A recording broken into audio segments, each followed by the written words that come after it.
setelah itu dia mengecil lagi, berkurang, lalu hilang dari pandangan. Kenapa kok seperti itu? Siapa yang mau jawab? Kenapa rembulan seperti itu? Nah, mana santri-santri? Iya, fadhal. Subhanallah ya. Ini kejadian yang kita lihat, tapi kadang-kala kita tidak merenungkannya. Padahal kita disuruh merenungkan ciptaan Allah Azza wa Jalla. Inna fi khalqis samawati wal ard wa ikhtilafil laili wan nahar la ayatin li ulil albab. Ada di situ tanda-tanda kebesaran Allah Azza wa Jalla. Di rembulan itu ada. Nah, siapa yang mau jawab? Ada hadiahnya, mana kasih hadiah? Masya Allah. Kau lihat hadiah mungkin tertarik, Masya Allah. Langsung dari jauh jemaah. Nah, berdiri antum.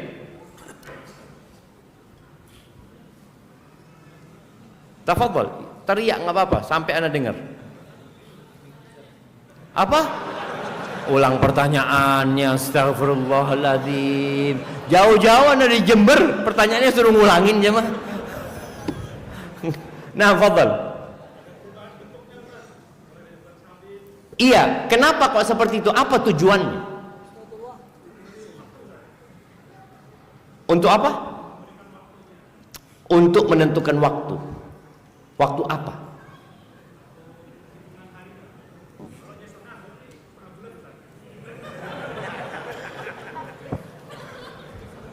Hampir. Jawabannya hampir. Anak kasih hadiah yang kecil dulu. Nah, tadi ada yang di sebelahnya. Nah, oke, fadhol. Untuk apa? Untuk menentukan haji saja ya. Allahu Akbar. Kayaknya anak kasih hadiah yang lebih kecil dulu. Nah, kayaknya jawabannya udah ada dari dua pertanyaan ini. Dua jawaban tadi. Allah Azza wa Jalla di ayat yang sama mengatakan, "Qul hiya mawaqitu lin-nasi wal hajj." Katakan kepada manusia bahwa rembulan Allah bikin seperti itu untuk menentukan waktu-waktu ibadah dan penentuan ibadah haji. Bagaimana kita bisa puasa di bulan Ramadan? Dari mana? Dari hilal. Bagaimana kita tahu bahwasanya besok itu Syawal, Idul Fitri? Dari hilal. Dan bagaimana Nabi kita alaihi salatu wassalam di setiap awal bulan ketika melihat itu hilal, beliau baca doa. Apa doanya? Jemaah, ini tiap bulannya. Ini doa dibaca 12 kali dalam setahun. Nah, apa doanya kalau ngelihat hilal ya? Di malam kedua mulai kelihatan itu hilal di langit. Malam ketiga, kalau malam pertama mungkin nggak semuanya melihat ya. Apa doanya? La haula wala quwwata illa billah. Besar hadiahnya jemaah, tapi nggak boleh nyontek. Nah, mana santri-santri ini? Masa nggak ngajarin doa-doa sama ustadznya? Doa minta fulus mungkin ustadznya, kalau doa minta rizki terus doanya. Ini doa yang menunjukkan tauhid. Ya, fadhal.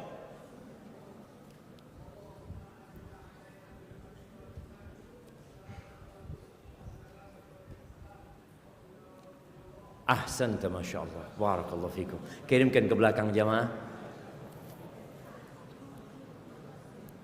Bayangin ya, di setiap awal bulan kita ini adalah makhluk yang lemah. Kita akan bicara tentang dampak dosa. Bagaimana seorang itu memulai awal harinya dengan berzikir. Kita bangun dari tidur kita mengingat Allah Azza wa Jalla. Kita mulai hidup kita dengan sholat subuh.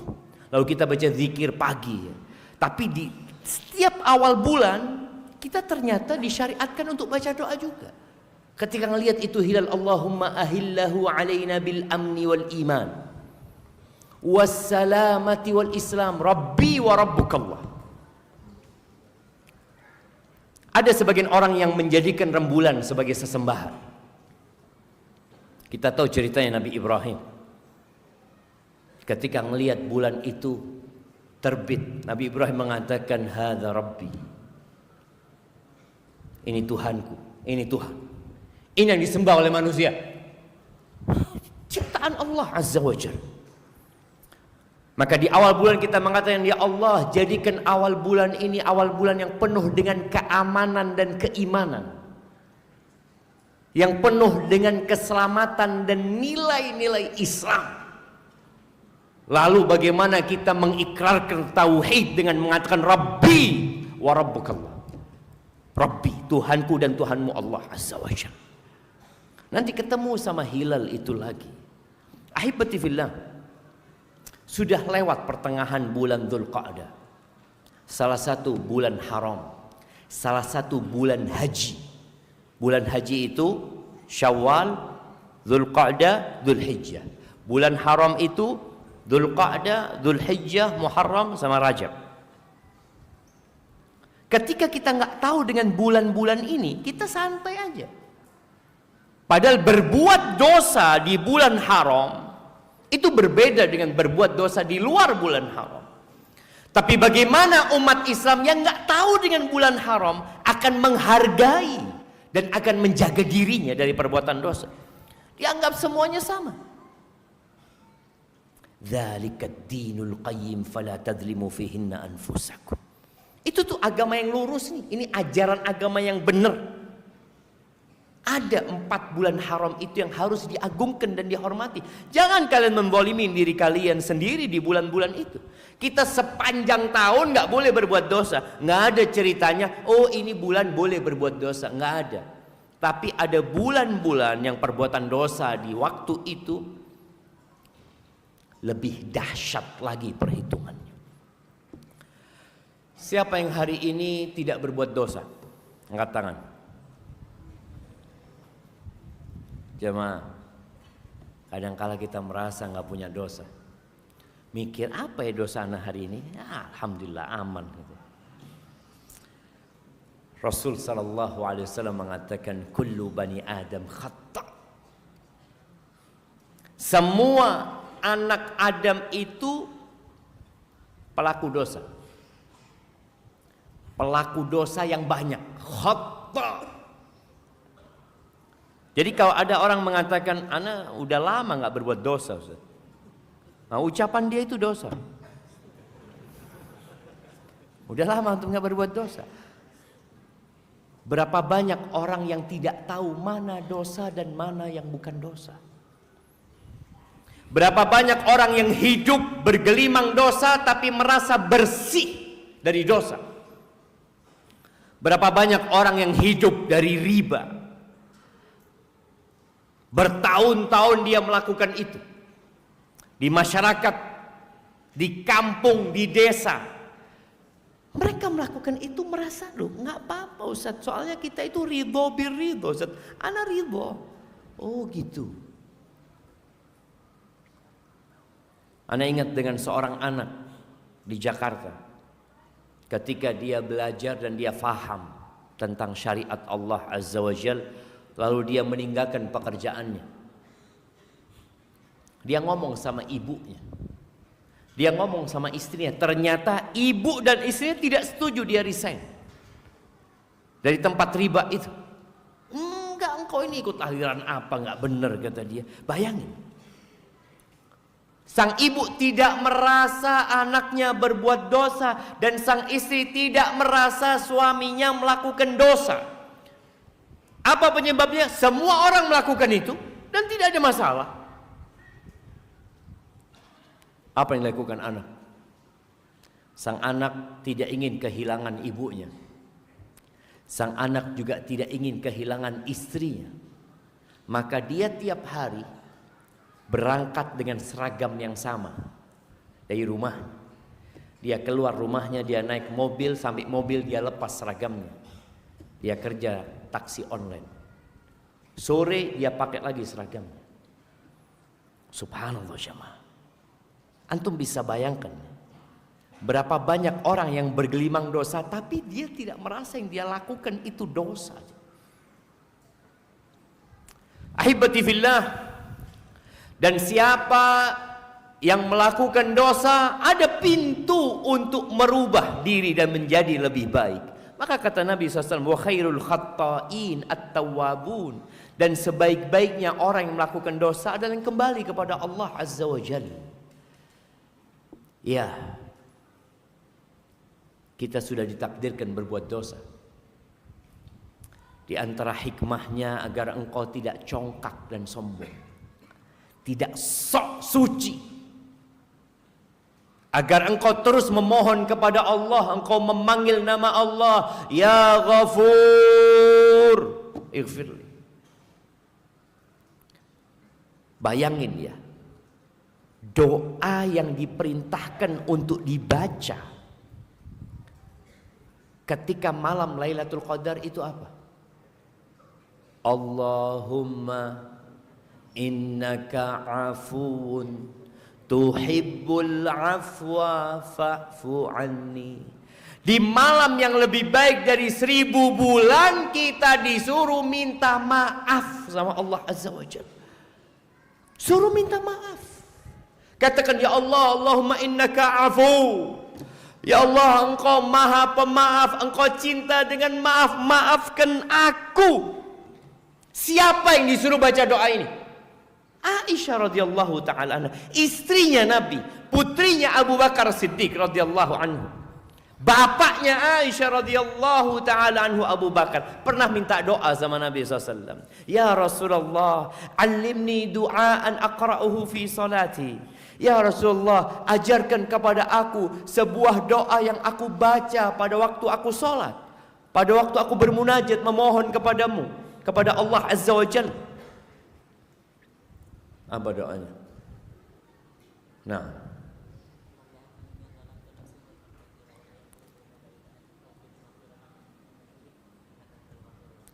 faghfirli maghfiratan min indika warhamni innaka antal ghafur. Masyaallah. Kasihkan lagi. Fadhal. Supaya antum tahu bahwa kita ini bergelimang dosa. Ini Abu Bakar yang dijamin masuk surga. Ini Abu Bakar yang Nabi SAW pernah bertanya kepada para sahabatnya, siapa yang hari ini puasa? Kata Abu Bakar, ana. Siapa yang hari ini bersedekah? Kata Abu Bakar, ana. Siapa yang hari ini menjenguk orang sakit? Kata Abu Bakar, ana. Siapa yang hari ini mengantarkan jenazah ke kuburan? Qala Abu Bakar, ana. Lalu Nabi SAW mengatakan, majtama'na fi imri'in illa dakhalal jannah. Tuh 4 kriteria tidak terkumpul di diri satu orang melainkan surga tempat dia. Pernah Nabi SAW menjelaskan tentang pintu-pintu surga. Ada pintu buat orang-orang yang ahli sedekah, ada pintu buat orang yang ahli puasa. Lalu berapa pintu surga? 7. Pintu neraka yang 7 itu, hati-hati jangan salah masuk antum. Astagfirullah. 8. Yang 7 itu pintu neraka. Makanya kalau nanti kelihatan 7 neraka, naudzubillahi minan nar. Naudzubillahi minan nar. 8 pintu surga itu. Abu Bakar pertanyaannya apa? Ya Rasulullah, ya, adakah yang dipanggil dari pintu surga semua itu? Kata Nabi SAW, nah, ada. Dan aku berharap engkau yang dipanggil dari 8 pintu surga itu. Ketika minta doa sama Nabi SAW, dikasih doa apa? Pengakuan terhadap dosa. Katakan Abu Bakar, Allahumma inni zalamtu nafsi zulman katsir. Bayangin ya, ana kalau baca hadis ini, ana lihat Abu Bakar disuruh sama Nabi mengatakan sallallahu ala nabiyina wasallam, ya Allah, sesungguhnya aku menzalimi diriku sendiri dengan kezaliman yang banyak. Kita merasa nggak punya dosa, kita merasa alhamdulillah aman hari ini. Itu suruh baca ketika sholat. Abu Bakar baca itu. Wa la yaghfiru dzunuba illa anta. Enggak ada yang bisa ngampuni dosa kecuali Engkau ya Allah. Faghfirli maghfiratan min 'indika warhamni innaka antal ghafurur rahim. Ya Allah, ampuni aku ya Allah. Ampuni aku dengan ampunan dari sisimu dan kasihi aku ya Allah. Engkau Maha Pengasih, Engkau Maha Pengampun. Sepakat sudah bahwa kita pelaku dosa? Nah, soalnya kalau ada yang merasa kayaknya kajian ini nggak pantas buat ana judulnya, ya bukan. Dia nggak hadir. Kenapa? Karena merasa, ya alhamdulillah ana sudah sering dengar kajiannya Ustaz Ahmad, Ustaz Haikal, ana sudah ya mungkin 0% dari dosa. A'udzubillahi min dzalik. Ahibbati fillah. Ketika turun firman Allah di surat An-Nisa ayat 123, Allah mengatakan laisa bi amanikum wala amani ahlil kitab man ya'mal su'an yujza bihi wala yajid lahu min dunillahi waliyan wala nasira. Ini urusan pahala, urusan balasan dari Allah itu bukan ikut angan-angan kalian, mau-mau kalian, dan juga angan-angannya ahlul kitab. Oh tenang, urusan dosa ini dihapuskan, yang itu dihapuskan. Kata Allah, man ya'mal su'an, barang siapa melakukan dosa, yujza bihi, pasti dibalas. Pasti dibalas. Ketika ayat ini turun, sekali lagi Abu Bakar yang tanya, ya Rasulullah, kalau setiap kita berbuat dosa pasti dibalas, binasa kita ya Rasulullah, habis kita. Bayangin ya, ini orang dijamin masuk surga, tambah takut sama Allah Azza wa Jalla. Lalu kata Nabi SAW, ya Abu Bakar, engkau sakit nggak? Iya sakit. Iya. Engkau pernah gundah nggak? Iya gundah, kata dia. Engkau pernah capek lelah? Iya, kata dia. Itu penghapusan untuk dosa-dosa yang dilakukan. Jadi boleh jadi sakit di punggung kita, pusing yang kita rasakan, atau duri yang masuk di tangan kita. Emak-emak kadangkala masak, itu ada minyak yang tahu-tahu mengenai tangannya, itu penghapusan dosa.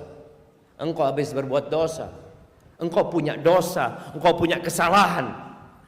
Maka ahibati fillah, bagaimana Nabi kita alaihi salatu wassalam mengatakan kepada para sahabatnya, ayyuhan nas tubu ilallahi wastaghfiruh.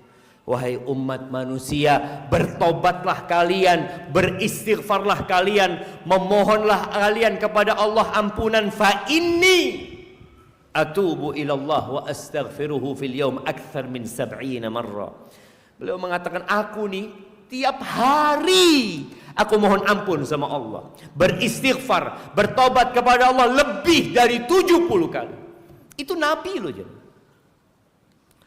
ahibati fillah, dan dampak dari dosa itu sangat menakutkan sekali. Tapi terkadang kelezatan berbuat maksiat membuat orang lupa tentang hukuman yang akan diterima dia.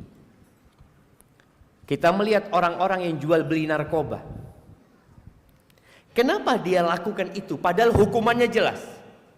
Sebagai bandar sekian dihukum mati. Sebagai penjual akan dihukum ini. Sebagai pembeli, konsumen pribadi akan mendapatkan hukuman. Tapi kenapa dia lakukan itu? Ada kelezatan yang dia dapatkan, yang membuat dia melupakan dampak buruk dari perbuatannya. Al-Imam Ibnul Qayyim rahimahullahu ta'ala, ana izin minum dulu jamaah. Bismillah.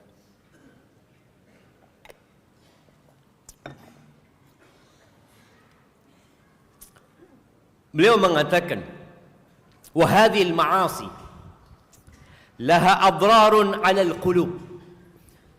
Kemaksiatan yang dilakukan itu memiliki dampak berbahaya terhadap hati, terhadap jantung.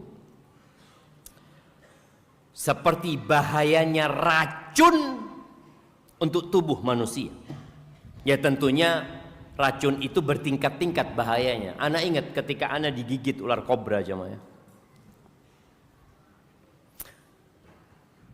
Ana digigit jam 2 siang mungkin. Ana rasakan sakitnya itu nyampe ke sini di sore hari. Nyampe ke sini di malam hari. Jantung itu sudah mulai merasakan. Waktu itu di pesantren. Mudir ma'had takut ana mati di pesantren. Dia mengatakan Syafiq pulang kata dia. Ana ngomong jangan. Ana kalau pulang dimarahin sama orang tua. Ahsan di sini kalau sudah harus mati di sini sudah. Itu dampaknya berapa banyak orang yang digigit langsung mati. Ada yang digigit masih sempat selamat racunnya itu. Ada yang kadang kala cacat seumur hidup. Maka ketika Ibnu Qayyim menjelaskan bahwa bahaya kemaksiatan itu seperti bahaya racun ketika mengenai seseorang. Dan racun itu biasanya nanti terakhir ya sampai ke jantung itu. Lalu beliau mengatakan wahal fid dunya wal akhirah syururun wada'un illa sababuhul ma'asi wadh-dhunub. Apakah ada di dunia dan di akhirat kejahatan-kejahatan, penyakit-penyakit, melainkan sebabnya adalah dosa-dosa dan kemaksiatan. Antum kalau sakit langsung istighfar. Antum kena musibah pulang sandalnya hilang, nggak usah marah sama Ustadz Haikal. Ini gimana masjid ini, sandal ana baru hilang, jangan. Boleh jadi itu penghapusan dosa buat antum. Antum boleh jadi nanti mau pulang mobilnya ditutup sama mobilnya orang. Orang pada pulang semua, antum nggak bisa pulang. Padahal antum sudah kelaparan mau makan. Boleh jadi itu karena dosa-dosa yang kita lakukan, jemaah. Lalu beliau mengatakan famal ladzi akhrajal abawaini minal jannah. Apa yang mengeluarkan ayah bunda kita dari surga? Negeri yang penuh dengan kelezatan, negeri yang penuh dengan kenikmatan, menuju negeri yang penuh dengan duka dan penyakit. Kita tahu di surga itu nggak ada toilet. Di surga itu nggak ada BPJS. Di surga itu nggak ada rumah sakit. Di surga itu nggak ada tidur. Yang ada kenikmatan. Semuanya hidup dengan kenikmatan. Tapi apa yang menyebabkan Nabi Adam keluar dari surga bersama istrinya? Bisikan iblis dan keinginan jiwa. Kemudian apa yang menyebabkan iblis dilaknat, dikeluarkan dari kerajaan langit, kemudian dia hidup dengan laknat itu sampai kiamat dan kelak akan disiksa di dalam api neraka. Apa? Gara-gara dosa. Ada perbedaan dosa Adam sama dosa iblis. Sama-sama nih berbuat dosa. Bedanya Nabi Adam ketika dipanggil sama Allah, dikatakan alam anhakuma, bukankah aku larang kalian untuk mendekati pohon itu? Apa kata Nabi Adam? Rabbana zalamna anfusana. Langsung mengakui dosa. Wahai Rabb kami, ya kami salah. Kami menzalimin diri kami sendiri. Wa illam taghfir lana wa tarhamna lanakunanna minal khasirin. Kalau engkau tidak ngampuni kami, engkau tidak memaafkan kami, engkau tidak merahmati kami akan jadi orang-orang yang merugi. Iblis sama berbuat dosa. Ketika ditanya sama Allah, ma mana'aka an tasjuda lima khalaqtu biyadayya?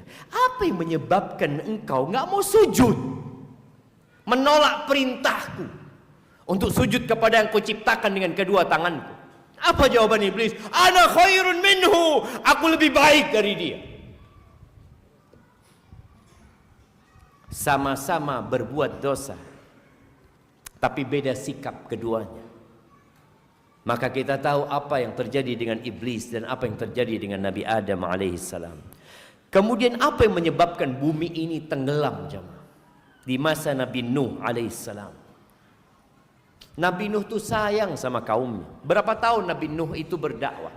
950 tahun. Beliau mengatakan kepada kaumnya, faqultu astaghfiru rabbakum innahu kana ghaffara. Aku katakan kepada kaumku, ya Allah, kalian mohon ampun sama Allah. Allah itu Maha Pengampun. Bayangkan ya, mereka 950 tahun bermaksiat tetap diajak untuk bertobat. Allah itu Maha Pengampun. Kalian bertobatlah, nggak mau mereka. Didakwain, diajak siang malam dengan berbagai macam metode. Mereka menolak. Lalu Allah tenggelamkan bumi ini. Kalimantan pun tenggelam pada saat itu. Semua tenggelam. Kecuali mereka yang berada di Qarun. Mana Qarun? Bagaimana kita itu kalau melihat orang kaya, kayak melintir jemaah. Ya Allah, zen hidupnya orang ini ya, Masya Allah. Siapa yang tidak menganga, terpesona melihat kekayaan Qarun? Mereka ingin seperti Qarun, ingin, dan mereka mengatakan, ya Allah, innahu ladzu hadzin azim. Dia benar-benar orang yang punya keberuntungan besar sekali. Senang hidupnya dia, berbahagia dia di dunia. Mereka mengatakan, dekata kami diberi seperti apa yang diberikan kepada Qarun. Qarun ini ketika disuruh taat kepada Allah, disuruh berbuat baik kepada umat manusia, disuruh ingat sama akhiratnya, apa kata dia? Innama utituhu ala ilmin indi. Aku ini bisa kaya, aku ini bisa sukses karena ilmu yang diberikan kepada aku. Apa yang terjadi? Fakhasafna bihi wa bidarihil ard. Kami benamkan dia bersama rumah dan hartanya di bumi ini. Nggak ada ceritanya Qarun lagi, nggak ada. Sehingga orang-orang ketika lihat, mana Qarun? Nggak ada, hilang. Ahibati fillah, Allah mengatakan di surat Al-Ankabut ayat 40, fakullan akhadna bidhanbih. Semua kami beri hukuman gara-gara dosa mereka. Dosa kita beda. Dan ingat, sebagian kita merasa tidak berdosa karena dia sudah hijrah, dia sudah tinggalkan dosa-dosa kemaksiatan. Boleh jadi dia punya dosa dalam hatinya yang tidak nampak dalam raganya, tapi kelak pada hari kiamat akan dimunculkan semua yang ada di hatinya. Berapa banyak orang yang sombong, yang hasad. Berapa banyak orang yang berburuk sangka kepada Allah Azza wa Jalla. Tapi dia dosa-dosa fisiknya nggak ada, ada dosa hati.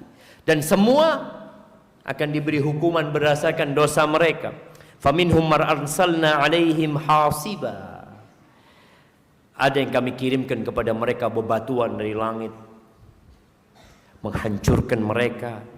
Wa minhum man akhadathu sayhah, bencana, kepada bala, kepada kekacauan yang tidak hanya menimpa pelaku dosa saja, tapi semuanya kena. Makanya kadang-kala kalau kita lihat bencana itu, loh di situ kan ada bayi yang baru lahir, Ustaz, dia nggak punya dosa. Di situ ada orang-orang yang belum baligh. Nah, hati-hati kalian dengan azab yang tidak hanya menimpa pelaku dosa. Dan ketahuilah Allah itu syadidul iqab. Ahibati fillah, ya, dosa itu ada dua. Kita ini Masya Allah setelah hijrah, setelah ngaji, kita itu jadi pinter memilah dosa. Ada dosa besar, ada dosa kecil. Kita kalau dosa besar, na'udzubillah, Apalagi syirik, aduh jangan sampai. Wajnubni wa baniya an na'budal asnam. Hindarkan aku dan anak keturunanku dari menyembah berhala. Nah, kita tahu dengan dosa-dosa besar. Tapi sebagian kita itu masih terus melakukan dosa-dosa kecil. Udah ngaji nih, udah belajar. Riba, na'udzubillah, dosa besar. Sihir, na'udzubillah. Dia tinggalkan tuh dosa-dosa besar, tapi kemudian dia pindah ke dosa-dosa kecil dengan dalih apa? Allah Maha Pengampun, Maha Pengasih, Ustaz. Bukankah Allah mengatakan innal hasanati yudhibnas sayyi'at. Sesungguhnya kebaikan-kebaikan itu akan mengusir, akan menghilangkan keburukan-keburukan. Ustaz, bukankah sholat yang 5 waktu itu penghapusan dosa? Bukankah dari satu umroh ke umroh selanjutnya itu penghapusan dosa? Bukankah dari Ramadan ke Ramadan selanjutnya itu penghapusan dosa? Lalu kita merasa nyaman dengan dosa-dosa kecil. Berzina itu dosa besar apa bukan? Dosa besar. Tapi berduaan dengan perempuan yang bukan mahramnya, dosa besar apa bukan? Belum Ustaz, belum dosa besar. Menuju ke dosa besar. Memandang yang diharamkan untuk dipandang, dosa besar apa dosa kecil? Nama kecil lah Ustaz. Ini kan cuma zina mata Ustaz. Anak bentar lagi mau sholat duhur, ini selesai insyaallah. Alhamdulillah. Alhamdulillah. Apa kata Nabi sallallahu alaihi wasallam berkaitan dengan dosa kecil ini? Beliau mengatakan iyyakum wa muhaqqaratiz dzunub. Kalian hati-hati hindari dengan dosa-dosa diremehkan. Fa innama dzunub kamathali qaumin nazalu batna wadin faja'a dza bi'ud wa ja'a dza bi'ud. Seperti satu rombongan yang dia singgah di sebuah lembah. Ya, mungkin dia dalam perjalanan lalu berhenti singgah untuk makan malam di sana. Orang bawa satu tangkai, bawa dahan pohon sedikit kecil-kecil dikumpulkan di sana. Sampai yang dikumpulkan itu bisa memasak roti mereka, membakar mereka. Wa inna muhaqqaratiz dzunub mata yu'khad biha sahibuha tuhliku. Orang kalau sudah dihukum gara-gara dosa yang diremehkan, habis dia, binasa dia. Gunung itu adalah kumpulan kerikil, kumpulan kerikil. Dan di hadis yang lainnya Nabi alaihi salatu wasallam mengatakan iyyakum wa muhaqqaratiz dzunub fa inna laha minallahi taliban. Hati-hati dengan dosa-dosa yang diremehkan. Ada penuntut khusus yang Allah siapkan untuk dosa-dosa yang diremehkan itu. Ahibati fillah. Setelah kita bertobat kepada Allah Azza wa Jalla, meninggalkan dosa-dosa besar yang kadangkala dikenal sekarang dengan sebutan hijrah. Alhamdulillah saya sudah hijrah. Di awal hijrah itu kita begitu semangat untuk meninggalkan semua dosa. Bahkan yang makruh kita tinggalkan. Makruh, na'udzubillah, enggak. Ini mubah, enggak sudah. Makruh, mubah dia tinggalkan. Enggak apa-apa. Tapi mulai dia memperbanyak yang mubah. Setelah itu naik ke yang makruh. Setelah itu masuk ke dosa-dosa yang diremehkan. Membuat kita binasa. Ahibati fillah, ingat dengan kejadian perang Uhud. Umat Islam itu jumlahnya berapa dan orang-orang kafir itu jumlahnya berapa? Anda kasih hadiah. Kapan terjadinya? Kapan terjadinya? Jumlahnya berapa? Nah,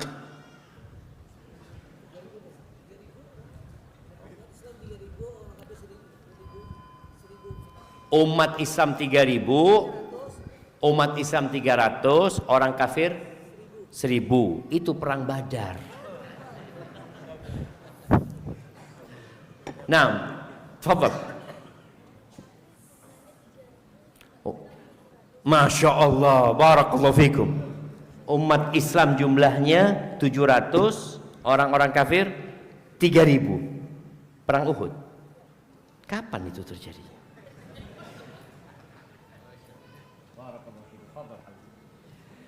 Nah, umat Islam jumlahnya 300 pada waktu perang Badar, 300 belasan. Melawan 1.000, Allah berikan kemenangan kepada umat Islam. Setahun kemudian, perang Badar itu terjadi di bulan Ramadan, tahun kedua Hijriah. Setahun kemudian, di bulan Syawal, tahun ketiga Hijriah, umat Islam jumlahnya 700, sebenarnya 1.000 jumlahnya. Tapi ada 300 dari orang-orang munafikin yang meninggalkan peperangan. Melawan 3.000 orang. Subhanallah. Umat Islam itu menang bukan karena jumlah. Kalau antum baca sejarah, selalu umat Islam itu lebih sedikit dari musuh-musuhnya. Dan Allah berikan kemenangan kepada mereka. Tapi ketika perang Uhud, bayangin ya, perang Uhud itu ada Nabi kita Muhammad SAW. Ada Abu Bakar di sana, ada Umar di sana, ada Utsman di sana, ada Ali bin Abi Thalib di sana, ada Abdurrahman bin Auf, ada Talha bin Ubaidillah, ada Sa'ad bin Abi Waqqas, ada Sa'id bin Zaid, ada Abu Ubaidah Amir bin Jarrah. 10 sahabat yang dijamin masuk surga ikut perang Uhud. Bersama Bilal bin Rabah, ada Hamzah paman Nabi alaihi salatu wassalam. Ketika awal peperangan, Nabi mengatur barisan 650 menghadapi musuh. 50 orang bertahan di bukit kecil. Ada nama bukit itu dikenal dengan Jabal Rumah sekarang ya. Bagi mereka yang berangkat, bukit kecil itu menjadi saksi sampai hari ini. 50 orang ditaruh di sana dan dikasih satu perintah oleh Nabi SAW. Kalah menang kalian tetap di sini. Kalau burung-burung itu turun, burung-burung pemakan bangkai itu turun memakan kepala kami, kalian nggak usah bantuin kami. Kalau kita menang pun kalian nggak usah nolongin kami, nggak usah nolong kami untuk mengumpulkan harta rampasan perang. Udah, kalian tetap di sini. Nah,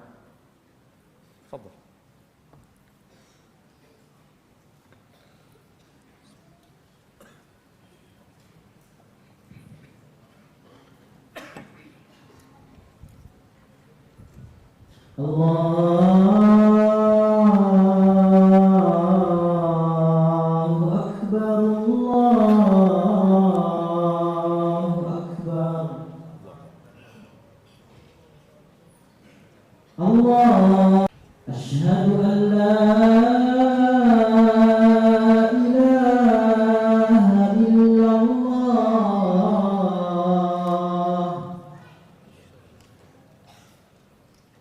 Asyhadu an la ilaha.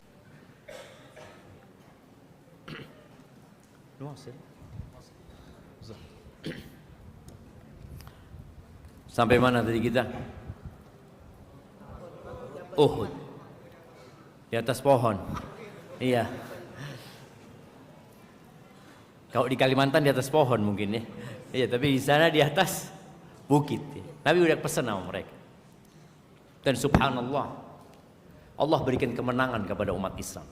650 plus 50 menghadapi 3.000 orang. Itu orang-orang musyrikin, perempuannya orang musyrikin. Yang 50 orang ini Rasulullah sallallahu alaihi wasallam terluka, patah giginya alaihi salam. 70 sahabat Nabi terbunuh pada waktu itu. Sallallahu ala nabiyina wasallam. Apa penyebabnya? Satu pelanggaran, satu dosa. Padahal ada Nabi di situ sallallahu alaihi wasallam. Ada Abu Bakar di situ. Kita nggak boleh meremehkan dosa, jemaah. Menganggap, oh masya Allah ada Ustadz Haikal, ada Ustadz Ahmad, ada Ustadz banyak di sini, aman insya Allah berbuat dosa. Na'udzubillah min dzalik. Satu dosa membuat bencana. Kemudian kita tahu hadis seorang wanita yang dimasukkan neraka gara-gara kucing. Sebagaimana dalam Sahihain, Nabi alaihi salatu wassalam mengatakan, dakhalat imra'atun fi hirratin rabatatha. Seorang wanita masuk neraka gara-gara kucing yang dia ikat. Mungkin kucing ini nakal. Iya. Ya namanya kucing lah jamaah. Kita kadang-kadang ribut sama ustadz ada kucing. Ana pernah punya kucing yang masuk ke rumahnya ustadz-ustadz. Nanti madunya jatuh apa di foto. Ini kucingnya siapa ini? Nah, akhirnya sebagian ustadz ngomong, ya udah, ente kasih tulisan di pintu rumah itu, kucing dilarang masuk. Udah gitu. Karena udah dilarang masuk, ya berarti dia yang nggak dengerin gitu kan. Ini perempuan orang sakit hati. Kadang kalau melihat kucing melakukan sakit hati, akhirnya kucing ini, masya Allah, baik banget orang-orang Martapura ini. Apa bedanya air ini sama air ini?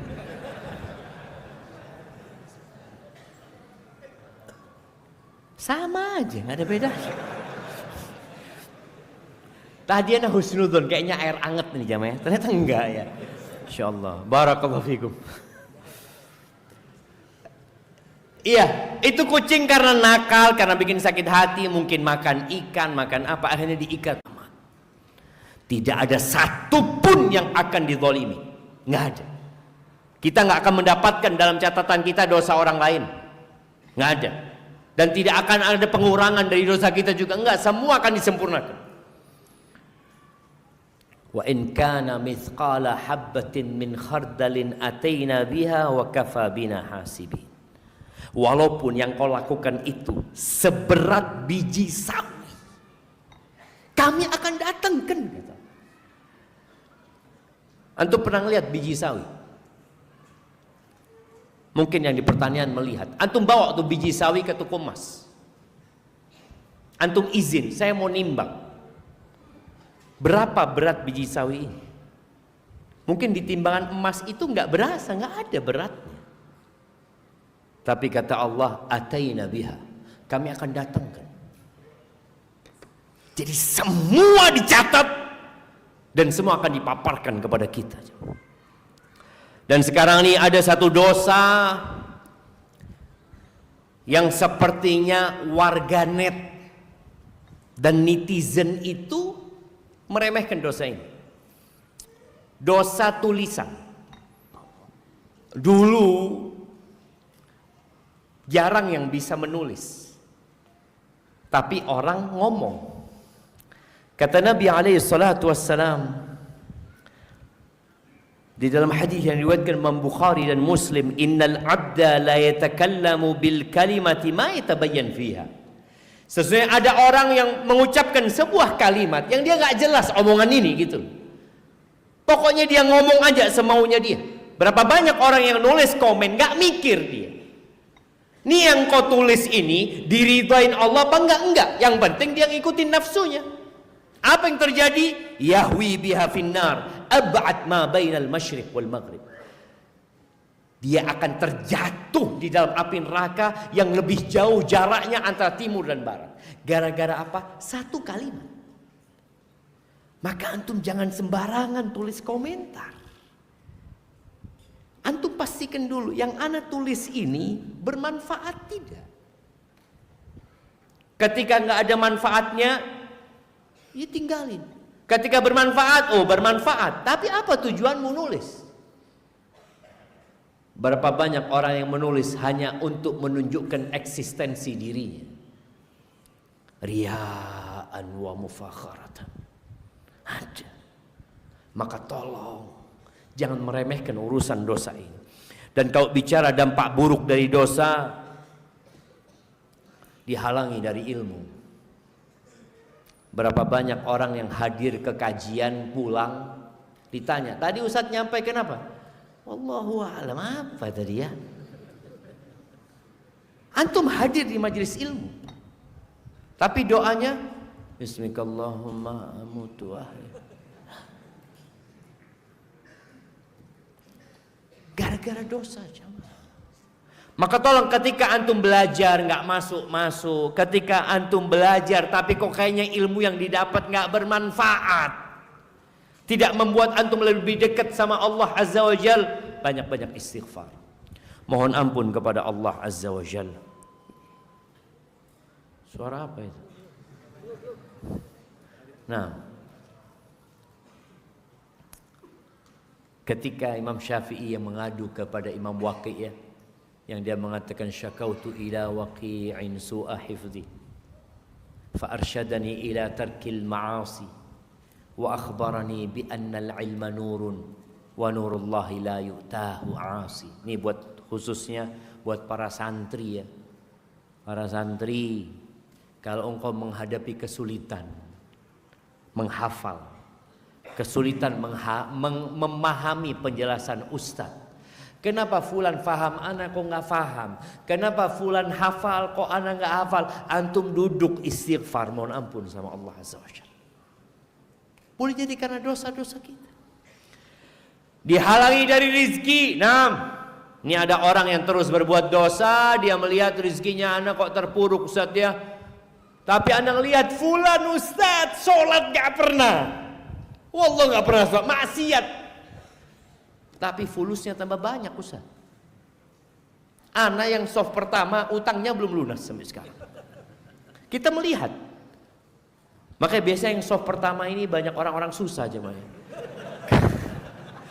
Kalau sudah tatkala kita punya masalah, kita jadi dekat sama Allah Azza wa Jalla. Ketika masalah kita selesai, salat malam udah enggak, puasa sunnah udah enggak ya. Ahibati fillah. Innal abda la yuhramur rizq bidzambi yusib. Orang itu dihalangi dari rizki gara-gara dosa yang dia lakukan. Ingat ya, rizki itu bukan berkaitan dengan jumlah nominal yang kita dapatkan, tapi manfaat dari rizki tersebut. Berapa banyak orang-orang yang kaya raya tapi ternyata hartanya jadi azab. Jadi azab buat dia. Tidur malam gak bisa. Anda ingat dengan cerita seorang syekh ya. Ketika syekh ini mau berangkat ke tempatnya orang kaya, biasanya kalau ustadz ke rumahnya orang kaya ngapain? Ya mah, bawa proposal. Ini orang fulus. Iya memang orang kaya itu banyak memberikan donasi. Berangkatlah rombongan ustadz ini. Sudah ngobrol, ada banyak proyek kebaikan yang bisa dibantu. Terakhir orang kaya itu tanya, Syekh sebelum antum pulang Anda mau tanya, Anda ini kok susah tidur Syekh? Ditanya sama Syekh, antum mikirin apa kok susah tidur? Iya, anak punya proyek di Kanada, anak punya proyek di sini. Jadi di mana-mana proyek dia, sehingga dia sulit tidur.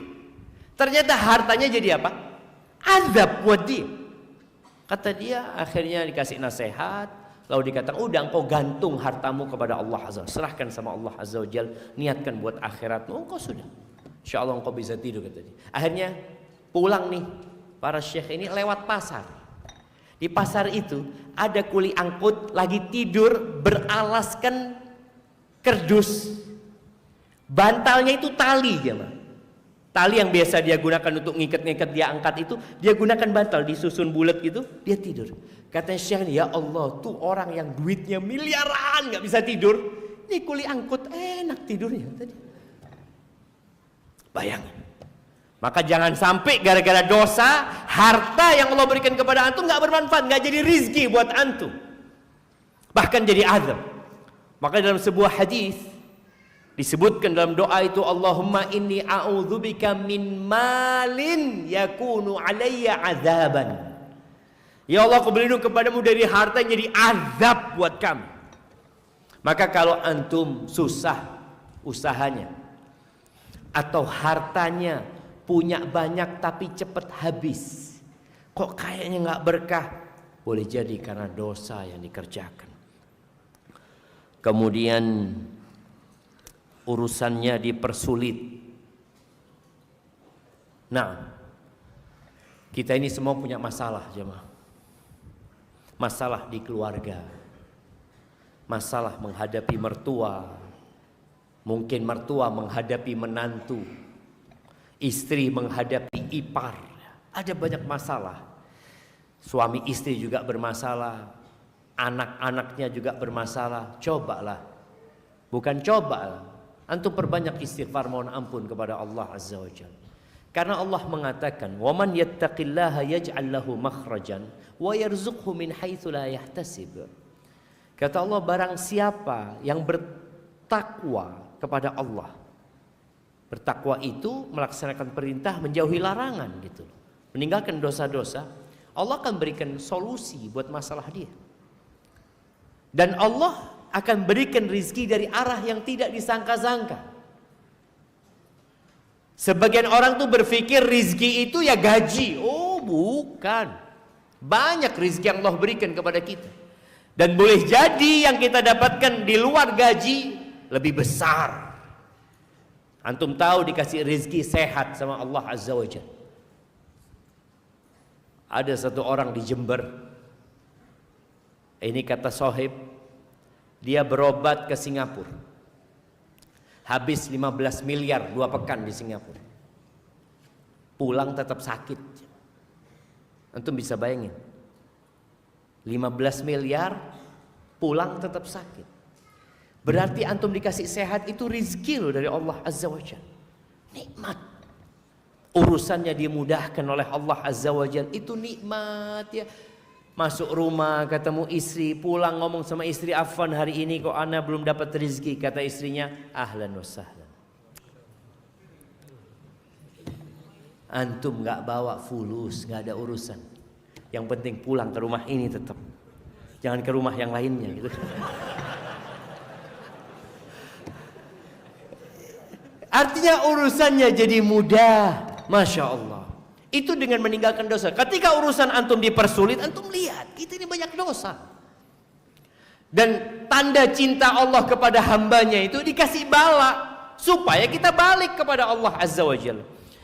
Kemudian biasanya orang yang banyak berbuat dosa itu akan merasakan kengerian, kesepian, ketidaknyamanan di dalam dadanya.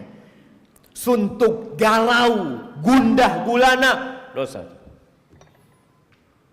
Antum kembali kepada Allah Azza wa Jalla. Kemudian ingat dosa itu melahirkan dosa.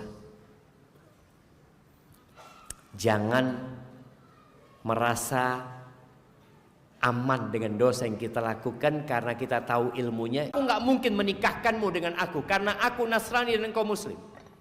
Secara hukum agama boleh Muslim menikahi ahlul kitab. Tapi perempuan ini katakan nggak mungkin, Bapak. Apa kata laki-laki ini? Idzan atanassar. Kalau gitu aku masuk Nasrani. Na'udzubillah. Dan betul. Dia menikah. Dan diceritakan di situ, entah dia sudah menghubungi istri apa belum, dia sempat naik ke atas rumahnya, terjatuh dari loteng dan mati. Na'udzubillah. Tadi dosa melahirkan dosa. Jangan pernah antum meremehkan dosa, mengatakan aku nanti akan tobat kepada Allah Azza wa Jal. Berapa banyak orang yang keluar dari rumahnya dalam kondisi berdiri, masuk ke rumahnya dalam kondisi rebahan, mati. Kita nggak tahu kapan ajal menjemput kita. Dan di antara dampak dosa, ini yang terakhir ya, kita mungkin masuk ke sesi tanya jawab sebentar lagi, yang dirasakan oleh umat Islam di berbagai penjuru dunia. Kita melihat kondisi saudara-saudara kita di Gaza. Berapa puluh ribu yang mati. Mereka dibantai, mereka dibunuh di tengah-tengah umat Islam. Antum bisa bayangin ya, kalau ada di tengah sini saudara kita dibantai sama orang kafir, lalu kita yang semua di sini cuma bisa nonton dan melihat. Kenapa itu terjadi? Itu dampak dosa, kehinaan yang Allah berikan kepada umat Islam. Kata Rasul sallallahu alaihi wasallam, "Idza tabaya'tum bil 'ainah wa raditum biz zar' wa akhadtum adnabal baqar wa taraktumul jihad, sallatallahu alaikum dhullan la yanzi'u." La yanzi'uhu. Apabila sistem jual beli kalian ina itu salah satu model jual beli riba tapi terselubung. Artinya orang itu masih takut sama Allah, melakukan riba sembunyi-sembunyi gitu. Dia pakai hila supaya nggak ketahuan kalau ini riba, masih sembunyi-sembunyi. Ada rasa takut dia. Tapi kalau sistem jual beli kalian sudah seperti itu, sedangkan kita melihat sekarang riba merajalela dan umat Islam merasa nggak apa-apa. Nggak masalah, berapa persen cuma.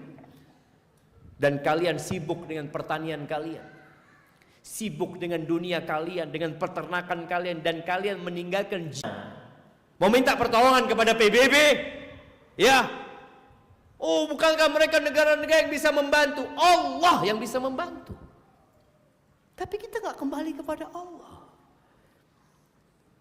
Maka ahibati fillah, berusahalah membantu saudara-saudara kita menjaga negeri kita. Negeri kita ini yang jaga bukan hanya TNI dan kepolisian. Ketika ada gempa, apa yang bisa dilakukan oleh tentara Indonesia? Megangin. Ketika terjadi tsunami, apa yang bisa dilakukan? Nggak ada. Semuanya kabur karena mereka tahu mereka tidak mampu menghadapi azab Allah Azza wa Jalla. Nggak mampu. Ketika terjadi gempa, kemudian ada pengumuman tsunami, yang bisa dilakukan hanya pengumuman, semua warga merapat ke gunung atau lari menjauh dari pantai. Itu yang bisa dilakukan. Di Amerika, ketika terjadi badai, apa yang bisa dilakukan oleh tentara Amerika? Memberikan pengumuman saja, mengatakan semuanya meninggalkan rumahnya, bas. Karena kita tahu ada Tuhan yang menciptakan langit dan bumi ini. Ada Allah Jalla Jalaluh. Kalau Allah murka, nggak ada yang bisa menghadapi. Makanya kalau kita baca berkaitan dengan COVID kemarin, jamaah, seluruh dunia lumpuh. Bandara-bandara tutup. Pasar-pasar tutup, masjid pun tutup. Apa sih yang dihadapin mereka? Virus yang nggak bisa dilihat dengan mata. Virus itu nggak bisa. Virus itu nggak punya paspor. Dia masuk ke negara manapun, sampai ke Mekah, sampai ke Madinah, sampai ke rumah-rumah kita. Supaya kita tahu, Allah mengatakan, i'lamu annallaha syadidul iqab. Ketahuilah sesungguhnya Allah itu azabnya pedih. Allah juga mengatakan, nabbi ibadi anni anal ghafurur rahim. Kabarkan kepada orang-orang itu Muhammad, sampaikan kepada mereka bahwa aku adalah Tuhan yang maha pengasih dan maha pengampun. Sampaikan kepada mereka. Tapi kasih tahu juga mereka, wa anna azabi huwal azabul alim. Azabku itu pedih. Aqulu qawli hadza wa astaghfirullah li wa lakum wa li sa'iril mu'minin wal mu'minat fastaghfiruhu innahu huwal ghafurur rahim. Mungkin kita masuk ke saya tanya jawab. Naam, tafadhal. Jazakumullah khairan Ustaz Syarif atas materi dan nasihat yang disampaikan.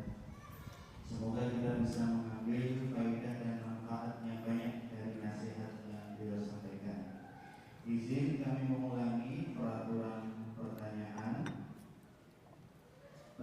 peserta daurah yang ingin memberikan pertanyaan bisa menuliskan pertanyaan melalui lembar kertas. Dan untuk penanya langsung bisa mengantri untuk bertanya melalui WhatsApp Radio Madinah di nomor 0812 22200937. Kami ulang 0812 22200937 dengan mengirim pesan dengan kata mau tanya Ustaz dengan menyertakan nama untuk dipanggil oleh panitia nantinya. Kemudian izin kami bertanya pertanyaan Ustaz. Assalamualaikum warahmatullahi wabarakatuh. Waalaikumsalam. Ustaz, saya seorang pelaku maksiat. Saya sadar, tetapi saya sampai sekarang belum berhenti. Sampai saya merasa maksiat yang saya lakukan seperti biasa saja. Ada keinginan ingin kembali, tetapi entah saya selalu gagal. Saya sadar saya bermaksiat karena saya meninggalkan sholat. Rezeki saya menjadi seret. Yang mau saya tanyakan, cara apa Ustaz yang paling mujarab supaya saya bisa sadar? Karena saya merasa lumayan tahu agama, tetapi saya langgar. Apakah ruqyah perlu untuk saya? Dan saya merasa di posisi merasa menjadi orang munafik. Semoga Allah mengampuni saya. Barakallahu fikum. Wa fikum wa barak ya. Nah, mahabbatillah. Di antara yang menyebabkan orang itu terus berbuat dosa adalah lupa dengan kematian. Rasulullah sallallahu alaihi wasallam mengatakan aktsiru dzikra hadhimil ladzat. Perbanyaklah kalian mengingat pemutus kelezatan. Kita diperintahkan untuk mengingat. Karena orang yang ingat dengan kematian itu akan semangat beribadah, akan segera bertobat, akan qanaah dengan kehidupan ini. Tapi ketika dia lupa dengan yang namanya kematian, ya dia berbuat dosa lagi, berbuat dosa lagi, berbuat dosa lagi. Dan ada angan-angan untuk bertobat ada. Makanya orang yang lupa dengan kematian itu, tobatnya nanti dia berpikir. Nanti saya ada keinginan untuk bertobat. Maka nasihat ana yang pertama, antum bulatkan tekad. Dan ketahuilah bahwasanya dosa yang antum lakukan tidak akan membuat antum berbahagia. Dan dosa itu yang menyebabkan antum sulit untuk sholat. Ketika ada seorang datang kepada Hasan al-Basri, dia mengatakan, aku ini mau sholat malam, aku sudah siapkan semuanya. Kenapa aku nggak bangun? Kenapa fulan bisa bangun? Kenapa fulan bisa sholat? Kenapa aku nggak bisa? Aku sehat fisiknya seperti fulan. Apa kata Hasan al-Basri? Qayyadatka dzunubuka. Engkau dibelenggu, dirantai dengan dosa-dosa. Maka tadi dosa melahirkan dosa, melahirkan dosa. Maka antum harus tekadkan untuk berhenti berbuat dosa. Dengan cara apa? Antum duduk, sesali dosa antum. Karena ada orang yang berbuat dosa karena kebiasaan, bukan karena kelezatan. Ada manusia yang sampai titik berbuat dosa bukan untuk kelezatan. Udah hilang kelezatannya dia. Tapi kenapa dia melakukan itu? Kebiasaan berbuat dosa saja. Nggak enak kalau nggak berbuat dosa. Maka sesali dosa antum. Apalagi antum mengerti agama katanya, faham. Kemudian yang kedua, tinggalkan dosa itu segera. Nanti ana berbuat lagi, nggak ada urusan nanti. Sekarang, antum sekarang nulis pertanyaan itu, antum bulatkan tekad, ana mau berhenti berbuat dosa. Sekarang, bertekad untuk tidak mengulangi. Nanti gimana kalau ngulangin? Jangan bicara nanti, antum belum tentu bisa keluar dari masjid ini. Kita nggak tahu jemaah, apakah kita masih punya waktu sampai besok? Tidak ada. Makanya kata Nabi alaihi salatu wassalam, innallaha yabsutu yadahu bil-lail liyatuba musii'un nahar. Wa yabsutu yadahu bin-nahar liyatuba musii'ul lail. Allah tuh membentangkan tangannya di malam hari agar orang yang berbuat dosa di siang hari tobat.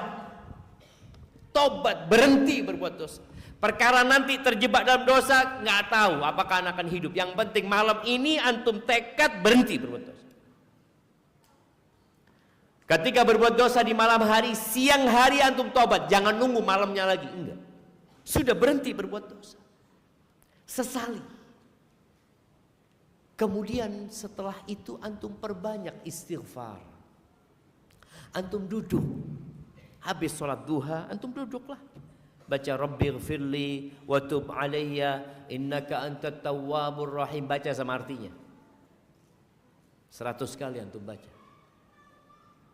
Karena dosa itu akan membuat karat di dalam hati. Antum tahu ya, orang kalau kena penyakit jantung itu bergerak susah. Kalau dia kena serangan jantung, keringat dingin keluar dari tubuhnya dan dia tidak bisa berbuat apa-apa. Nah, seperti itu pula orang yang banyak dosanya. Apa yang harus dia lakukan? Kalau dia kena serangan jantung, mungkin dia harus bypass. Mungkin dia harus pasang ring karena ada penyumbatan, dan boleh jadi di jantung kita ada banyak penyumbatan. Maka dibersihkan dengan istighfar. Antum duduk baca istighfar, Rabbighfirli wa tub alayya innaka antat tawwabur rahim. Lalu ketahuilah bahwa setiap kali antum berbuat dosa, antum dilihat sama Allah Azza wa Jalla. Hindarin tempat-tempat yang antum berbuat dosa. Kita ini kalau berbuat dosa di tempat itu, udah jangan ke sana lagi antum. Tinggalkan tempat itu. Ganti kawan, ganti sohib. Sampai ada satu cerita di Arab sana. Ada satu orang ini nggak pernah sholat ke masjidnya, dan sudah kayaknya lama dia nggak sholat. Akhirnya sama kawan-kawannya didatengin, sama jamaah masjid itu didatengin orang itu ke rumahnya. Ngobrol-ngobrol, dikatakan, ayolah engkau lama nggak ke masjid, kata dia. Kata orang ini, aku ini udah berhenti sholat, aku nggak sholat sudah, kata dia. Lama aku nggak sholat. Iya nggak apa-apa lah, ayo ke masjid, kata dia. Tapi aku nggak mau sholat ya. Iya nggak apa-apa, nggak usah sholat, engkau sudah ke masjid. Sholat maghrib waktu itu. Mereka sholat maghrib, ini orang nggak sholat ya, duduk di belakang dan ngomong sama kawan-kawannya, jangan disuruh sholat dia nggak mau sholat. Ya sudah. Yang penting dipindah dari rumahnya ke rumah Allah. Subhanallah, ketika orang pada sholat, tahu-tahu dia ambil wudhu, dia sholat. Terus ngobrol lagi lah di masjid itu sampai isya. Sampai isya kasih tahu jangan disuruh sholat fulan ini, karena dia marah nantinya. Tahu-tahu orang sholat, dia sholat. Selesai sholat dia ngomong, ana faham sekarang, kata dia. Loh, faham apa enggak? Dulu ana kumpul sama orang-orang yang sulit ana untuk sholat, dan sekarang ana kumpul sama orang-orang yang sulit ana meninggalkan sholat. Ya gimana jamaah? Semuanya sholat, dia duduk di belakang. Ya gimana, kata dia? Kayak orang dakwah, dia akhirnya sholat. Nah, di sini orang yang suka berbuat dosa kadangkala lingkungan, maka dia tinggalkan lingkungan tersebut. Kenapa disyariatkan hijrah? Agar kita menjadi lebih baik, salah satunya. Hadza wallahu a'lam bissawab.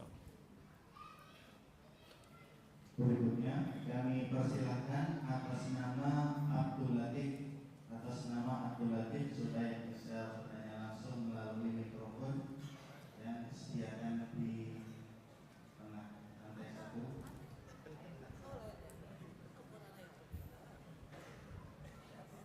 Kalau dari atas ya harus turun. Gimana antum?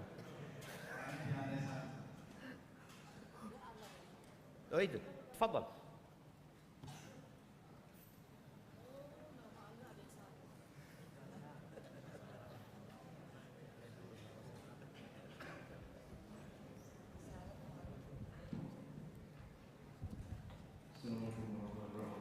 Waalaikumsalam warahmatullahi wabarakatuh.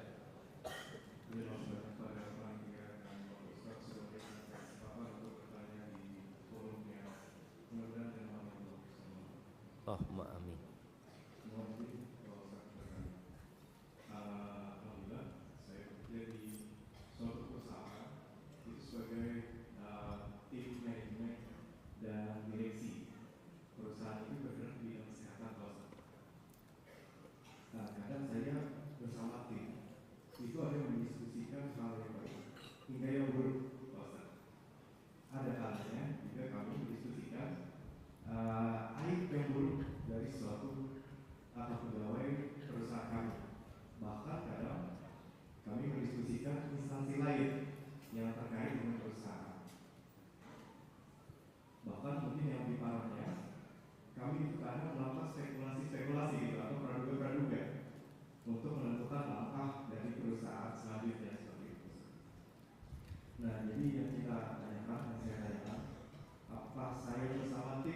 Tunggu, yang terakhir dengan apa?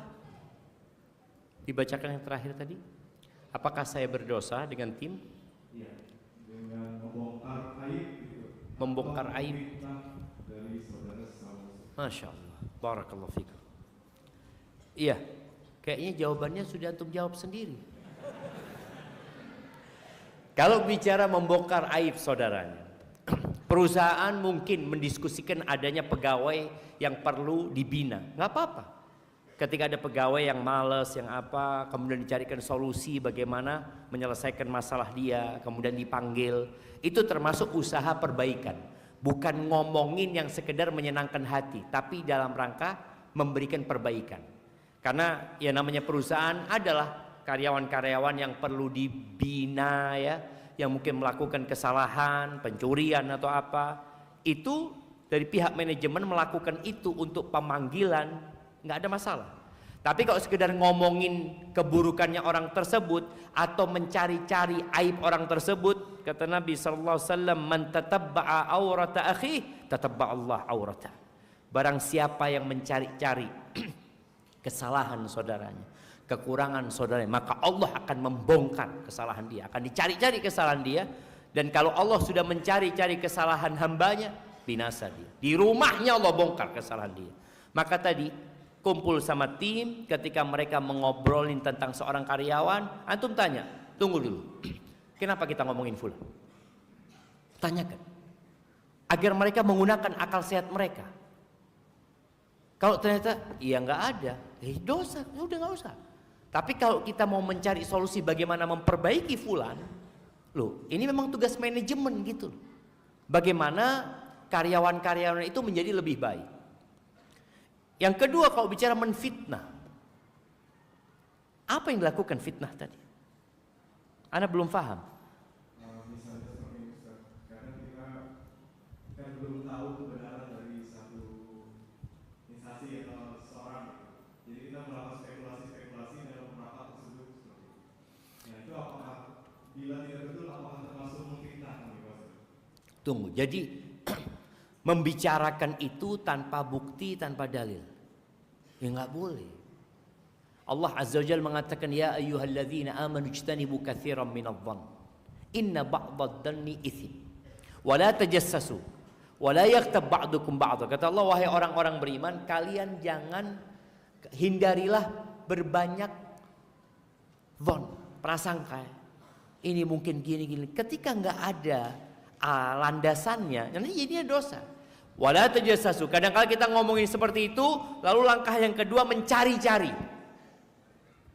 Karena kita sudah punya persepsi kayaknya ini nggak benar, akhirnya kita mencari bagaimana persepsi kita jadi benar, bahwa dia memang nggak benar seperti itu. Yang terakhir kita akan ribain. Maka langkah itu diputus dari sejak awal. Jangan banyak memberikan atau melakukan prasangka kepada saudara kita. Itu mungkin perlu dilakukan. Dan seorang muslim ya, dimanapun dia berada, dia harus menjadi lentera yang menerangi. Kadangkala antum ketika memberikan peringatan, mereka nggak suka sama antum. Rasulullah sallallahu alaihi wasallam diusir dari Taif, dilemparin batu dari Taif, padahal beliau mengajak kepada kebaikan. Jangan sampai antum lebih mementingkan pertemanan daripada mencari keridhaan Allah Subhanahu wa taala. Tapi dengan cara yang bijak ya, sehingga mereka bisa memahami bahwa tujuan antum memberikan kebaikan kepada mereka. Barakallahu fikum. Jazakumullah khair. Kayaknya kasih hadiah ini, masih ada hadiah. Masya Allah, kirimkan ke belakang.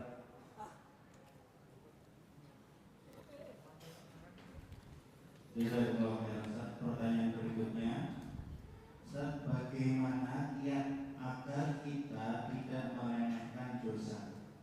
Banyak kawan-kawan yang alumni sekolah Islam justru lebih berani melakukan dosa daripada yang alumni sekolah umum atau biasa. Apakah ilmunya tidak bermanfaat? Jazakumullah khairan. Iya. Jadi kadangkala yang belajar agama ini, dia belajar terpaksa. Dia merasa masuk pesantren karena paksaan dari orang tua. Pesantren bagaimana menumbuhkan di diri anak-anak itu tentang fadilah menuntut ilmu. Orang tuamu itu tidak membuangmu ke tempat ini. Dulu waktu zaman ana masuk pesantren, pesantren itu memang tempat buang anak.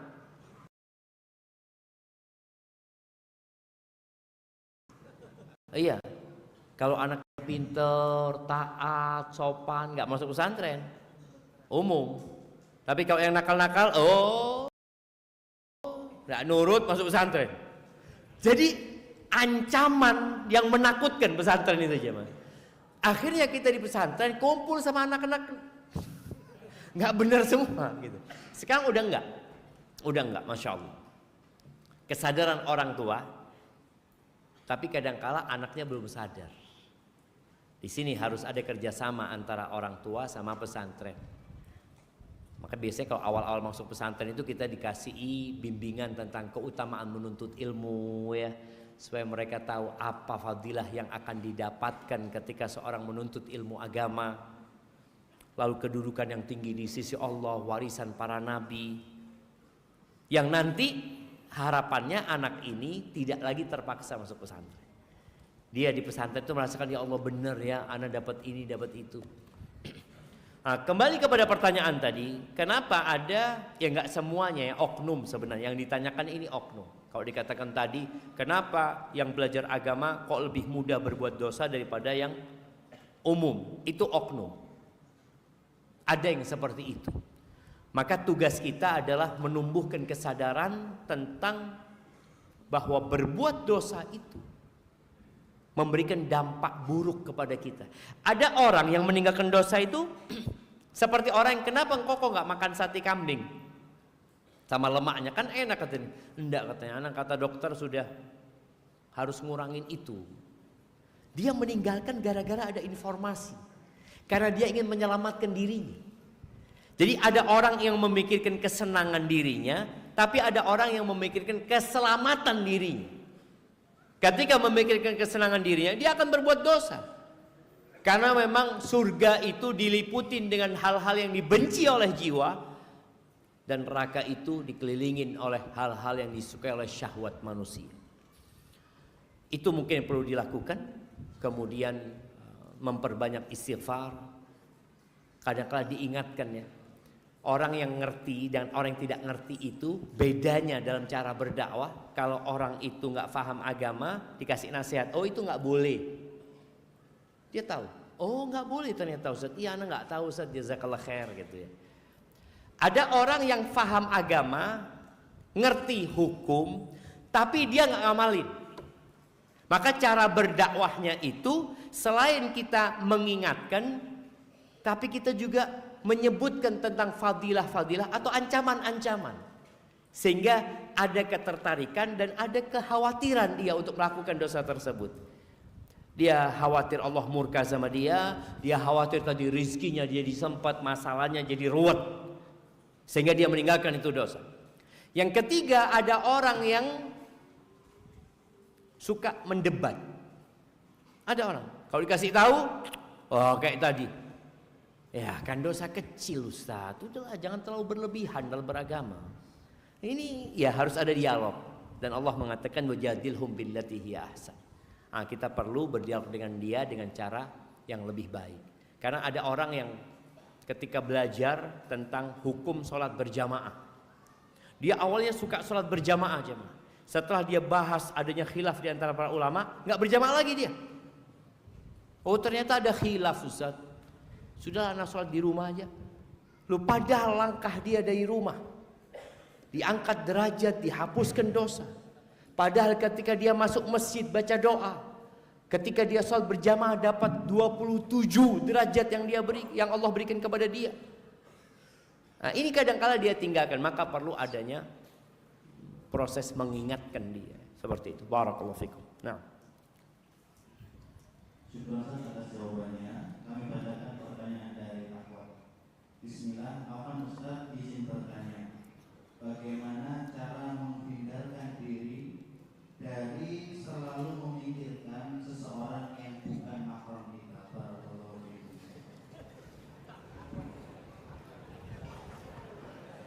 artinya kalau mahramnya boleh dipikirkan gitu.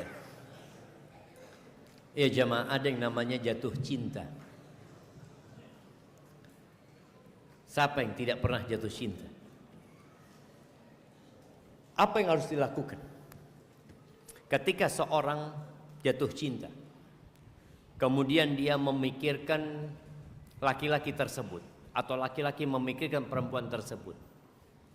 Ada hal yang kita tidak bisa lawan, perasaan itu. Tapi yang bisa kita lakukan adalah bagaimana menjaga aturan syariat. Ketika pikiran itu datang tentang laki-laki tersebut dan engkau tertarik dia untuk menjadi suamimu, engkau berdoa minta sama Allah, ya Allah, kalau fulan baik jadikan suamiku. Yang harus dihindarin, jangan akhirnya mengikuti dia, ngikuti di IG-nya, nah, ngikutin statusnya, story-nya, hanya akan menambah sakit hati. Orang itu kalau jatuh cinta jemaah, ngelihat sandal orang tersebut, ya Allah, sandalnya fulan ini, cuma sandalnya doang. Maka itu dihindarin yang seperti itu. Ketika ternyata fulan itu biasa lewat depan rumahnya, jangan ditunggu. Karena ada orang yang sengaja nunggu, dia sedang ingin menyiksa diri dia sendiri. Ketika dia lewat yang pertama, lewat yang kedua, yang ketiga, tadi seperti racun yang akan merusak hati. Maka mintalah pertolongan kepada Allah Azza wa Jal untuk diselamatkan dari pikiran-pikiran tersebut. Ada doa yang diajarkan Nabi SAW kepada para sahabatnya, Allahumma inni a'udzubika min syarri sam'i wa min syarri basari wa min syarri lisani wa min syarri qalbi wa min syarri mani. Ya Allah, aku berlindung kepadamu dari keburukan pendengaranku, kejahatan penglihatanku, keburukan lisanku, keburukan hatiku, dan keburukan air maniku. Minta berlindung kepada Allah Azza wa Jal, dan sambil menghindari tadi hal-hal yang hanya akan menambah penyakit di hati kita. Hadza wallahu a'lam bissawab. Barakallahu fiikum Ustaz. Dan berikutnya dari Bapak-bapak. Ustaz, izin bertanya, bagaimana cara yang benar memperingatkan istri yang masih suka zumba dan karaoke? Karena setiap kita ingin memberi nasihat, si istri sudah ancang-ancang berwajah seram dan tancap gas marah-marah duluan. Padahal ini kewajiban suami untuk mengingatkannya. Barakallahu fiikum. Subhanallah jemaah. Tadi ana juga sempat singgung ya, bahwasanya banyak dosa yang dilakukan dianggap nggak dosa, nggak apa-apa gitu. Sehingga ketika ada orang yang memberikan nasihat, itu dianggap menyimpang. Dia mengatakan, udahlah Islam biasa-biasa aja, nggak usah berlebih-lebihan. Engkau ikut aliran apa gitu loh. Ini suami istri kadang-kadang debat dalam masalah tadi. Apa yang harus dilakukan oleh suami? Kadang-kala istri memang masih lemah imannya. Maka yang perlu dilakukan suami adalah duduk sama istri, menguatkan keimanan istri. Dengan cara apa? Jangan bicara tentang zumba dan karaoke dulu sama dia. Tadi kalau bicara itu mesti wajahnya garang, karena dia nggak mau kasih nasihat tentang itu. Ya udah duduk bicara tentang akhirat. Duduk sama dia, membahas tentang tafsir surat Alhaakumut Takatsur. Duduk sama istri. Atau Al-Humazah. Bagaimana menumbuhkan di diri dia bahwasanya hidup di dunia ini hanya sementara gitu. Ketika sudah ambisi kepada akhirat itu tumbuh, keimanannya sudah mulai berkembang, ini bisa dikasih tahu. Karena berapa banyak orang yang tahu hukum tapi tetap melanggar. Maka bagaimana menumbuhkan hal itu? Allah Azza wa Jalla mengatakan, wallati takhafuna nushuzahunna fa'idhuhunna. Dan istri-istri yang kalian takut dia itu membangkang, udah kelihatan tanda-tandanya ini nggak nurut, seperti tadi mau dikasih nasihat sudah kelihatan wajah garangnya. Apa yang harus dilakukan? Fa'idhuhunna. Kasih mau'idhah dia, kasih nasihat. Dan ketika memberikan nasihat kepada istri, berikan nasihat dengan cinta dan kasih sayang. Ada suami ketika mau ngasih nasihat istri, dia udah ngomong, aku itu nggak suka sama kamu. Kira-kira istri seperti apa menanggapi nasihat itu? Ya sudah, sana pergi, nggak suka sama aku. Tapi ketika sang suami mengatakan, demi Allah aku cinta sama engkau, aku sayang sama engkau, aku ingin bareng sama engkau sampai ke surga Allah Azza wa Jalla. Rasulullah SAW ketika memberikan nasihat kepada Mu'ad bin Jabal, beliau mengatakan, ya Mu'ad, wallahi inni uhibbu. Mu'ad, demi Allah aku cinta sama engkau, aku sayang sama engkau. Orang kalau dikasih muqaddimah seperti itu, hatinya terbuka untuk menerima nasihat. Ini yang memberikan nasihat orang yang cinta kepadanya. Maka dari seorang suami kasih nasihat, cari waktu yang tepat. Jadi kayak tadi dia kalau mau dikasih nasihat urusan zumba yang ada berantem, ya sudah, cari waktu di malam hari. Antum ajak istri makan, ya, Masya Allah. Dengan ruangan yang mungkin rumahnya dibikin seromantis mungkin. Mungkin istri tanya, ada apa suamiku ini? Kasih nasihat. Kalau ternyata nggak mau, apa proses selanjutnya? Kata Allah Azza wa Jal, wahjuruhunna fil madaji. Pisah ranjang. Siap nggak antum pisah ranjang sama istri? Waduh, azab Ustaz. Disinilah berapa banyak wanita itu yang akhirnya menguasai suaminya karena tahu suaminya butuh sama dia. Tapi ketika suami setelah memberikan nasihat, secara berkala dia kasih nasihat, ternyata istri masih nggak mau, dia nggak sentuh istri. Yang biasanya dia sentuh malam hari, dia nggak sentuh. Istrinya akan mikir, oh suamiku serius, serius suamiku. Tapi kalau dikasih nasihat nggak mau sama suami dikumpulin, ya dia pasang badan kayak tadi, wajah garang atau apa. Rasul SAW pernah mendiamkan istrinya 1 bulan. 1 bulan. Semua istri. Mungkin antum berpikir, iya Ustaz, mendiamkan istri kan masih ada istri lain. Enggak, Nabi SAW mendiamkan semua istrinya. Beliau tinggal sendirian. Setelah 1 bulan, kasih nasihat sama Nabi SAW. Kau masih mau sama aku? Kalau enggak, kita berpisah. Allah turunkan firman-Nya di surat Al-Ahzab ayat 28-29, nanti dilihat. Bagaimana Allah perintahkan kepada Nabi untuk memberi pilihan kepada istrinya. Engkau tetap mau bersamaku atau engkau ingin dunia? Kalau ingin dunia, selamat tinggal, cerai sudah. Sampai seperti itu. Maka coba proses itu dilakukan. Semoga istri terbuka hatinya. Sekali-kali diajak kajian istrinya seperti itu. Karena ada wanita-wanita yang terus terang pendidikan agamanya kurang. Dia hidup dengan masyarakat yang memang beranggapan perbuatan itu nggak apa-apa gitu loh, nggak terlarang. Engkau aja yang baru belajar agama sok semuanya haram, tuh haram ini haram. Kadang-kadang seperti itu. Maka kita yang perlu perlahan-lahan. Hadza wallahu a'lam bissawab.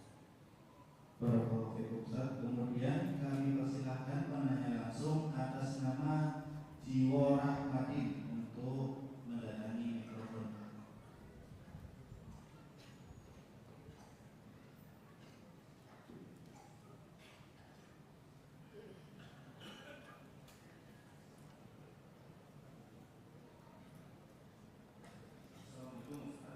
Waalaikumsalam warahmatullahi wabarakatuh. Ahlan wa sahlan. Tafadhal.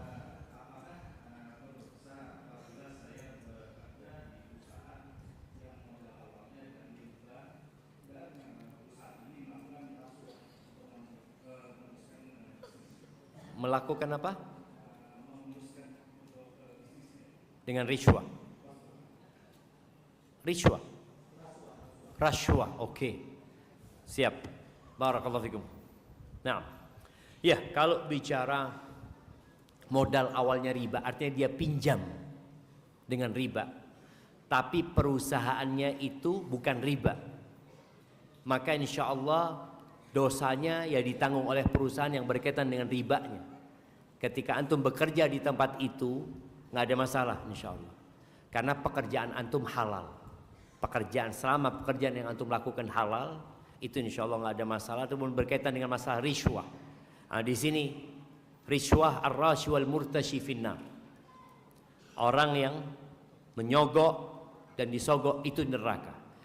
Kalau posisi memudahkan urusan itu memang menjadi haknya. Kan kita tahu di negeri kita ini kadang-kala memang harus dengan cara seperti itu. Tapi kita tidak mengambil hak orang lain, semoga kerja di situ masih nggak apa-apa. Tapi kalau sudah antum mengambil hak orang lain, berarti harus diberikan kepada orang lain seperti itu. Hadza wallahu a'lam bissawab. Nah,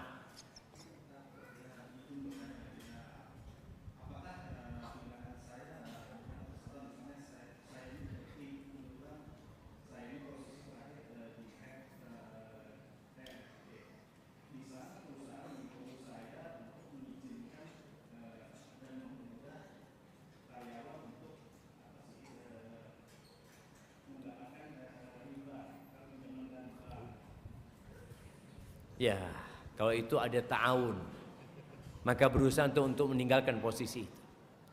Dan usahakan memang ketika antum berada di posisi itu untuk selalu memberikan nasihat kepada orang-orang tersebut. Karena ada orang-orang itu tadi merasa nggak apa-apa gitu loh, merasa nggak dosa. Sedangkan antum ketika melarang, memberikan arahan, dianggap antum aliran menyimpang seperti itu. Maka tadi apabila antum masih di posisi itu, usahakan antum selalu memberikan nasihat kepada mereka. Dan semoga dengan cara itu antum sudah terlepas ya. Tapi usahakan antum pindah dari posisi itu supaya tidak membantu orang-orang untuk melakukan riba. Karena antum harus tanda tangan antum nantinya di situ. Barakallahu fikum. Udah resign dari sana. Allah ibarik fikum. Insyaallah Allah kasih ganti antum yang lebih baik insyaallah. Barakallahu fikum. Nah, kayaknya pertanyaan terakhir sudah. Nah, pertanyaan terakhir Ustaz. Kami persilakan atas nama Fajar Dwi untuk bertanya langsung.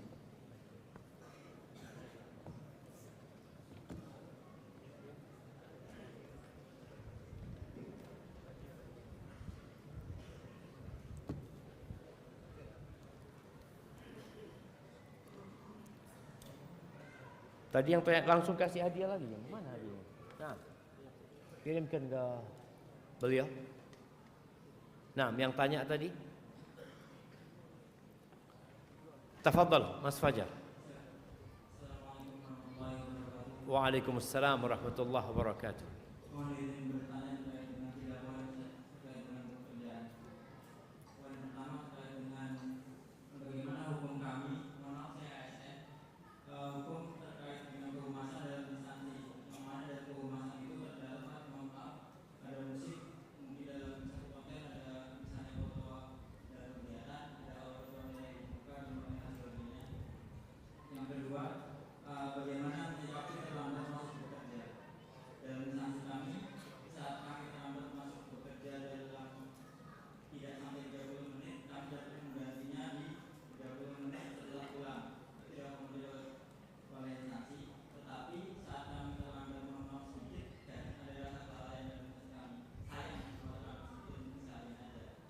Gimana? Sayang tetap gantinya 30 menit seperti itu. Nah.